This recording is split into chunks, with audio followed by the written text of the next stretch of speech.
नमस्कार, जय श्री कृष्ण। आज मैं आपको सुनाऊंगी हरियाली तीज की व्रत कथा।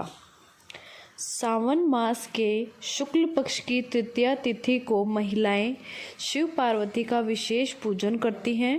उसे हरियाली तीज कहते हैं। देश के बड़े भाग में यही पूजन आषाढ़ तृतीया को मनाया जाता है। उसे हरितालिका तीज कहते हैं। दोनों में पूजन एक समान होता है और कथा भी एक जैसी ही होती है। आइए आपको सुनाते हैं हरियाली तीज की कथा। शिवजी ने पार्वती जी को उनके पुनर्जन्म का स्मरण कराने के लिए तीज की कथा सुनाई थी। शिवजी कहते हैं, हे पार्वती, तुमने हिमालय पर मुझे वर के रूप में पाने के लिए घोर तप किया था।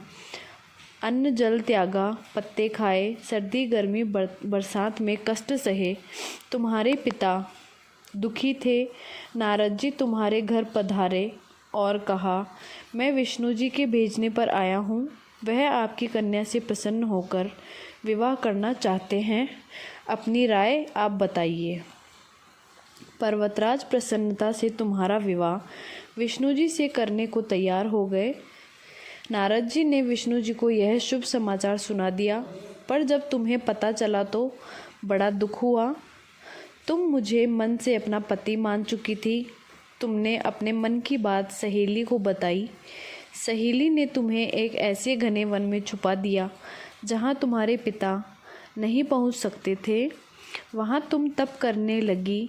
तुम्हारे लुप्त होने से पिता चिंतित होकर सोचने लगे, यदि इस बीच विष्णु जी बारात लेकर आ गए तो क्या होगा। शिवजी ने आगे पार्वती जी से कहा, तुम्हारे पिता ने तुम्हारी खोज में धरती पाताल एक कर दिया, पर तुम नहीं मिली। तुम गुफा में रेत से शिवलिंग बनाकर मेरी आराधना में लीन थी। प्रसन्न होकर मैंने मनोकामना पूरी करने का वचन दिया। तुम्हारे पिता खोजते हुए गुफा तक पहुँचे। तुमने बताया कि अधिकांश जीवन शिवजी को प्रतिरूप में पाने के लिए तप में बिताया है। आज तप सफल रहा। शिवजी ने मेरा वरण कर लिया।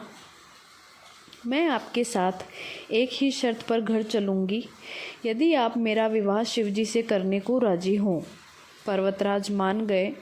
बाद में विधि विधान के साथ हमारा विवाह किया। हे पार्वती, तुमने जो कठोर व्रत किया था उसी के फलस्वरूप हमारा विवाह हो सका। इस व्रत को निष्ठा से करने वाली स्त्री को मनवांछित फल देता हूँ। उसे तुम जैसा अचल सुहाग का वरदान प्राप्त हो। धन्यवाद।